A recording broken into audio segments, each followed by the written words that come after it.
Bismillahirrahmanirrahim. Assalamualaikum warahmatullahi wabarakatuh. Nama saya Ahmad Tirmizi bin Muhammad Zaki, nombor matriks 055768. Jadi hari ini saya akan bentangkan secara ringkas slide saya yang bertajuk Tabayun dalam penerimaan dan penyampaian berita. Kita pergi pada definisi tabayun. Tabayun merupakan perkataan yang berasal daripada bahasa Arab yang bermaksud mensabitkan dan menyemak asas kebenarannya. Berita atau sebarang maklumat yang diterima seharusnya diteliti dan dipastikan terlebih dahulu kebenarannya dan ketepatan informasi bagi mengelakkan sebarang agenda atau perkara yang tidak baik berlaku seperti fitnah, menipu dan memburukkan seseorang yang lain berlandaskan hawa nafsu dan sifat kebencian. Perintah untuk tabayun merupakan perintah yang sangat penting agar kita dapat mengelakkan dari berprasangka. Syariat tabayun dalam sesuatu perkara. Firman-Nya, Ya ayyuhalladzina amanu in ja'akum fasiqun binaba'in fatabayyanu an tusibu qauman bijahalah fatusbihu ala ma fa'altum nadimin.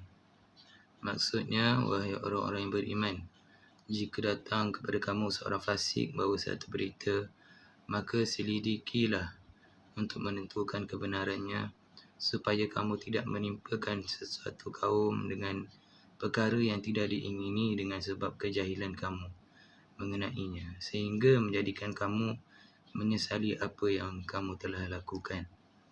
Seterusnya, pandangan ulama terhadap syariatan tabayun. Ibnu Jarir berkata, hendaklah kamu tabayun dengan makna tangguh seketika maklumat atau berita yang sampai kepada kamu sehingga kamu makrifah dan yakin akan kebenarannya. Jangan sesekali kamu gelucuh untuk menerimanya. Itu yang dikatakan dalam Jami' Al-Bayan fi Ta'wil Al-Quran. Ibnu Katsir juga berkata, Allah perintahkan supaya kita sabitkan dahulu perkabaran orang fasik sebagai ihtiyat. Ini kerana supaya seseorang tidak berhukum dengan ucapannya menyebabkan dalam keadaan begitu boleh membawa kepada dusta atau tersilap. Itu katanya dalam tafsir Al-Quran Al-Azim. Syekh Al-Maraghi dalam mentafsirkan ayat di atas tadi juga menyatakan bahawa Allah Subhanahu Wa Taala telah mengajar hamba-Nya supaya beradab mulia dalam soal agama ataupun dunia.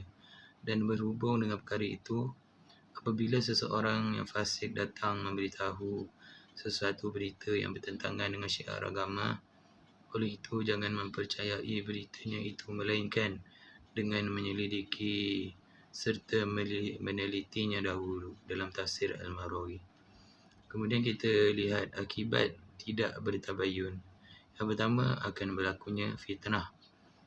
Yang kedua, keretakan institusi kekeluargaan, mungkin kekeluargaan dalam masyarakat, suami isteri, adik-beradik jauh daripada cara hidup Islam. Itu yang ketiga, kerana Islam sangat menitik beratkan perkara tabayun ini. Kemudian yang keempat, imej yang tidak baik, memberikan imej yang tidak baik dalam kalangan komuniti bukan Islam. Kemudian yang kelima, terjejasnya hubungan antara negara, mengakibatkan terjejasnya hubungan antara negara selain memburukkan imej negara yang terlibat. Ini jika melibatkan negara lah. Kemudian, apakah adab menulis dan menyampaikan berita? Yang pertama sekali, kita kena ambil tahu tidak tergesa-gesa menyampaikan khabar dan berita tanpa mengetahui selok-belok serta kepastian berita tersebut. Itu yang pertama. Yang kedua, tidak menyampaikan berita dengan tujuan al-namimah, iaitu mengadu domba atau bercerita keburukan seseorang tu untuk memecah belahkan hubungan. Sesungguhnya perbuatan al-namimah itu sangat dicela dalam Islam kerana ianya boleh memecah belahkan masyarakat. Kemudian yang ketiga, penyampaian berita itu tidak membuka aib orang lain. Seterusnya kita lihat adab dalam menerima berita.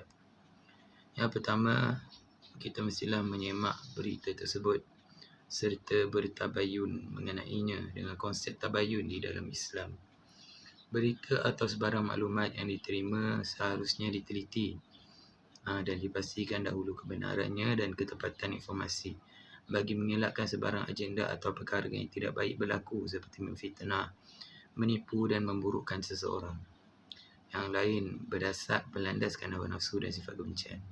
Yang kedua, apakah adabnya? Tidak menerima berita daripada orang yang fasik dan juga sumber berita yang tidak berautoriti, yang tidak logik.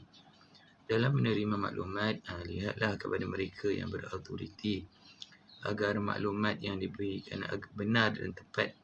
Hal ini bagi mendidik masyarakat untuk merujuk serta menerima berita dan juga menyemaknya kepada yang sepatutnya. Dan yang terakhir, tidak mudah menyebarkan berita yang diterima sewenang-wenangnya, terutama jika ianya melibatkan aib dan maruah orang lain. Jadi seterusnya kita pergi kepada kesimpulan. Dalam konsep menerima dan menyampaikan satu berita ni, untuk pastikan kebenaran dan kesahihan tu, kita mestilah melalui beberapa proses supaya kita dapat memperhalusi dan meneliti kabar itu. Jadi di dalam sosial masyarakat itu sendiri, misalnya kita mendengar kabar buruk tentang orang yang kita kenali dari seseorang.